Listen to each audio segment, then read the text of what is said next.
Y luego dice, la tercera característica, apto para enseñar. ¿Qué significa apto para enseñar? Que tenga la capacidad para enseñar la palabra de Dios. Enseñar la palabra de Dios, en primer lugar, significa que aquello que tú estás compartiendo como una enseñanza, tú lo practicas también. Porque si tú vas a hablar algo que no estás practicando, entonces no tienes la autoridad para decir eso que estás diciendo.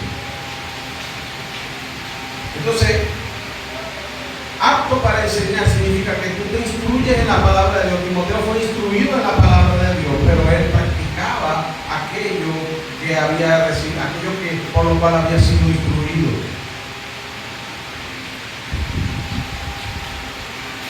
Por eso cuando los discípulos veían a Jesús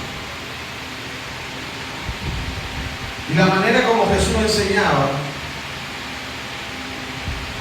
todos, incluso los enemigos de Jesús, los fariseos, todos quedaban sorprendidos porque Jesús dice que enseñaba como quien tiene autoridad, no como los escribas y fariseos. ¿Cómo enseñaban los escribas y fariseos, los religiosos de aquel tiempo? Bueno, Jesús se lo dijo a los discípulos. Ellos dicen pero no hacen. Y Jesús le dice a los discípulos, hagan como ellos dicen, pero no sean como ellos, que dicen y no hacen. Por eso ellos se admiraban de la enseñanza de Jesús, porque Él les enseñaba como quien tiene autoridad. Autoridad significa que aquello que tú estás enseñando, tú lo practicas. Entonces, el obrero de Dios debe tener esa otra característica. Ser apto para enseñar significa practicar lo que Dios dice en su palabra. Y eso te va a dar autoridad para poder enseñar, para hablar, para compartir la palabra de Dios. Y luego dice la otra característica, debe ser sufrir. Hoy día se enseña en muchos lugares que el ministro de Dios es un hombre privilegiado. Mire que nadie lo puede tocar. Mira, él cuando anda por allí tiene que usar una limusina, los carros más costosos, debe viajar en avión. No, cuidado, él no puede tocar los pies con el piso, que se puede ensuciar los pies, las plantas de los pies. No, hermano, el obrero de Dios, el siervo de Dios, debe ser sufrido.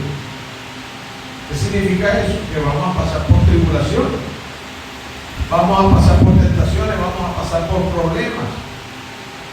Y tú sufres eso, lo experimentas, te duele, te da tristeza. Aquello que ves, aquel problema que te está atacando, aquella situación que quizás no sabes resolver, tu corazón lo sufre. ¿Y por qué Dios permite que el siervo de Dios, el obrero de Dios o los hijos de Dios suframos? ¿Será que Dios es malo? ¿Será que Dios no nos ama? No, todo lo contrario, nos ama, sí, pero Él quiere que a través del sufrimiento nuestro corazón sea transformado y cambiado. Porque el sufrimiento es como la prueba de fuego. Es como cuando el oro es purificado en el fuego.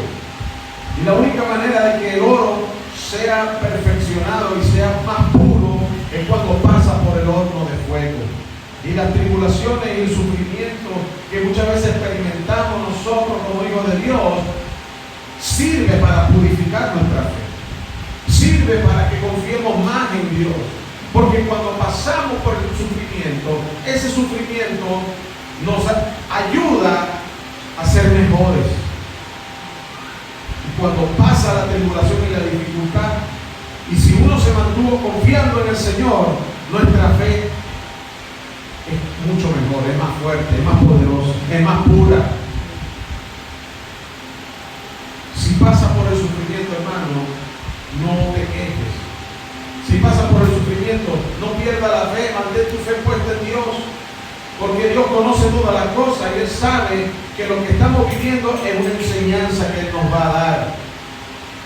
¿Sabe por qué? Porque más adelante posiblemente te vas a conseguir con alguien que haya pasado por eso mismo que tú pasaste, y cuando tú has superado la prueba, entonces tú puedes animar a esa persona y le puedes enseñar y le puedes decir: confía en el Señor, porque así como Dios también me transformó y me cambió, yo superé la prueba, tú también vas a poder superarla si tú pones tu mirada en el Señor. No te dejes derrotar, levántate, sigue adelante. Por eso Dios permite muchas veces que el siervo de Dios tenga un sufrimiento, tenga muchas veces la dificultad, para que usted pueda enseñar después más adelante. Amén, hermanos. ¿Cuánto dan gloria a Dios? Y luego dice el versículo 25 que con mansedumbre corrija a los que se oponen. Mire, el siervo del Señor debe ser manso. Eso muchas veces nos cuesta. Jesús dijo: aprendan de mí que soy manso y humilde de corazón, y van a encontrar paz en su alma. Usted sabe cómo usted puede encontrar paz en su alma. Imite el carácter de Jesús. Él dijo: aprendan de mí que soy manso y humilde de corazón, y hallaréis descanso para vuestras almas. Entonces el siervo del Señor dice que debe ser manso, que con mansedumbre corrija a los que se oponen, por si quizás Dios les conceda que se arrepientan, para conocer la verdad y escapen del lazo del diablo en que están cautivos a voluntad de Él. Y fíjese que en la misma lectura nos dice que si hay obrero de Dios con estas características, Dios quiere que en la iglesia del Señor los obreros tengan estas características. Y usted, como un obrero de Dios que hizo el curso, usted debe esforzarse por dejar que Dios coloque en su corazón, en su carácter, las características que hay aquí en este pasaje que hemos leído. Pero ¿sabe por qué Dios quiere que haya buenos obreros? Porque más adelante en el tiempo iban a venir malos obreros. Y hoy día el Evangelio de Cristo, la palabra de Dios, está siendo burlada.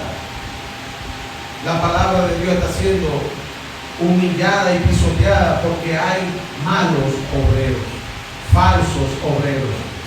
Mire lo que dice el capítulo 3 de segunda de Timoteo. Tenga su Biblia allí abierta. Segunda de Timoteo, capítulo 3. Dice: también debes saber esto, que en los postreros días, es decir, los últimos tiempos, estamos viviendo los últimos tiempos, vendrán tiempos peligrosos.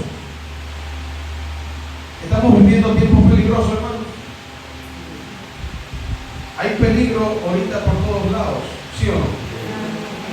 Y el versículo 2 dice: porque habrá hombres amadores de sí mismos, que son hombres amadores de sí mismos. Aquellos que todo el tiempo se miran en el espejo y dicen: ay, qué bello soy.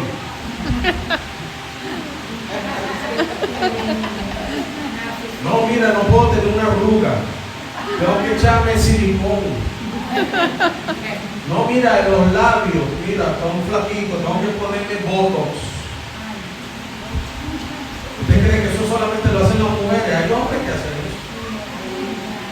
Ay, madre, ¿qué pasó? Dice, se rompió esa galleta. Hombres amadores de sí mismos. Y luego dice: avaros. ¿Qué es avaro? Una persona avara que roba, Una persona que tiene dinero pero quiere más y más y más y más y más y más. Y eso se ve muchas veces en gente que supuestamente dicen que son pastores o predicadores. Lo que quieren es el dinero de la gente. Mira, avaros, vanagloriosos. Vanaglorioso significa que lo de ellos es la moda, la vanidad, la última moda, el zapato nuevo, la ropa nueva. Vanagloriosos, pretenciosos, delicados. Y luego dice soberbios. ¿Qué es una persona soberbia? Una persona que tiene un carácter altivo, un carácter que él ve que él es superior a todos los demás, que él es mejor que los demás. Soberbios. Blasfemos. Blasfemos es personas que insultan, personas que humillan a los demás, que ofenden a los demás, que le quieren quitar la reputación a los demás. Blasfemo significa eso, que hablan malas palabras de otros. Y luego dice, desobedientes a los padres, ingratos, impíos, sin afecto natural, implacables, calumniadores. ¿Sabe lo que es una persona calumniadora? Que le inventa una mentira a otro. Eso es una calumnia. Hablar una mentira de otro. Interperantes, crueles, aborrecedores de lo bueno, traidores, impetuosos, infatuados. Y escuchen esta última, amadores de los deleites más que de Dios. Amadores de los deleites más que de Dios. Pero lo peor es lo siguiente, el versículo 5 dice que tendrán apariencia de piedad, pero negarán la eficacia de ellos. Eso que dice, tendrán apariencia de piedad, que tendrán una apariencia de personas buenas, de personas bondadosas, pero específicamente apariencia de personas religiosas, que supuestamente aparentarán ser pastores, líderes, obreros, supuestamente, apariencia de piedad, pero negarán con sus hechos, con su vida y con las características que leímos anteriormente, negarán la eficacia de esa piedad. Y Pablo termina diciendo, a estos evita. A estos evita.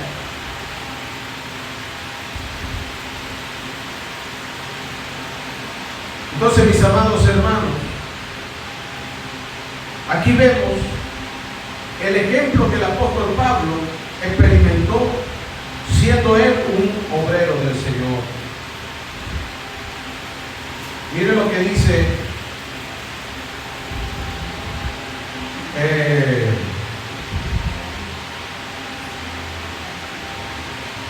el versículo 10. El apóstol Pablo le dice a Timoteo, tú eres diferente, Timoteo. Y yo te digo a ti, hermano, tú también eres diferente. No sigas el mal ejemplo. Versículo 10 dice, pero tú has seguido mi ¿qué? Mi doctrina. El siervo del Señor es alguien que se apega a la enseñanza que dice la palabra de Dios. Tú has seguido mi doctrina, le dice Pablo a Timoteo. Pero además, mira, dice mi conducta también. ¿Se da cuenta, hermano? El carácter, la conducta, el comportamiento que Pablo tenía. Ha seguido mi doctrina, conducta, propósito. ¿Está usted siguiendo el propósito de Dios en su vida? ¿Tiene usted como propósito en su vida buscar cada vez más de Dios? Crecer en la fe, buscar de Dios, apartarse del pecado del mundo, buscar más del Señor. Ha seguido mi propósito, fe, longanimidad, amor, paciencia. Y mire el versículo 11, persecuciones. El apóstol Pablo fue un hombre sufrido.